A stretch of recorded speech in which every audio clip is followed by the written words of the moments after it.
এই হলো সোহেল রানার দোকান। মাশাআল্লাহ কত সুন্দর মাল সাজায় রাখছে, দেখেন তো কত কিছু, কত জাতের বন, কেক, রুটি, সিঙ্গারা,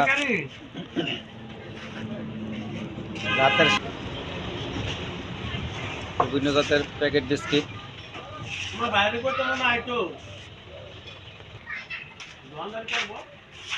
আসেন, কাটা কাটা কলা খাইবেন, চাম্পা কলা আছে, সাগর কলা আছে, বিভিন্ন জাতের বিস্কিট আছে অনেক কোম্পানির।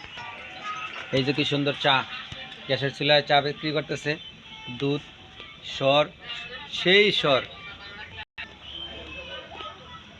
অনেক ধরনের মাল সামান আছে সোহেল রানার দোকান। প্যাকেট জালমুড়ি, বিভিন্ন ধরনের বন, বিভিন্ন কালারের।